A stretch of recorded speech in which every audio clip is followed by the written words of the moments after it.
The internet. The internet. That is probably where you just see the kids' faces like really just come to life. The first thing they Googled, just get on Google, and the first thing, Elcho Island. That was the, you know, just finding out a bit about, you know, Elcho Island and the map and where we are and the art centre, and so that was very exciting. And you know, just seeing kids scream out across the side, hey, hey, hey, look, look, look, look, look, you know, they're just so excited. Then, of course, you know, Elcho's fairly small, so where do you go after you've been to Elcho?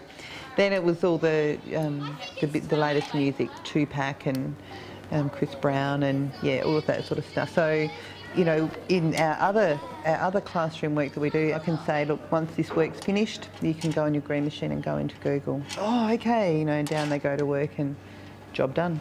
Good girl, it starts with a boy. In terms of the applications that come with the EXO, I think what's been really interesting is there's some programs that are very, very intuitive, and you know, for my kids, where they're just given an opportunity to have a go with the EXO, you know, they'll go to the games or they'll go to those very visually stimulating programs.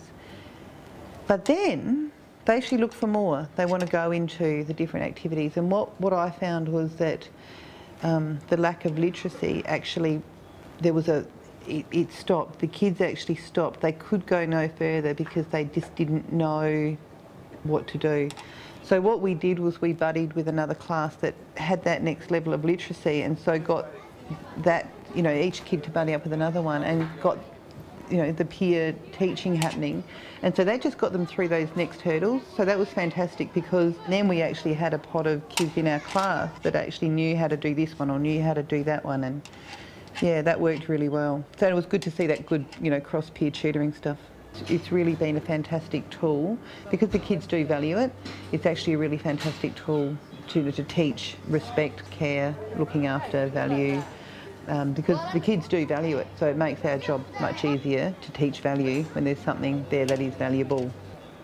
I see kids that, you know, are really reluctant to pick up a pencil and put, you know, form letters, form shapes, form, you know, ideas in that way, but yet they'll get on here and they'll play around with words and letters, and all of a sudden they've made a word and they're reading words, and it's actually, I've seen more progress in the last 5 weeks than I have, you know, in a very, very long time.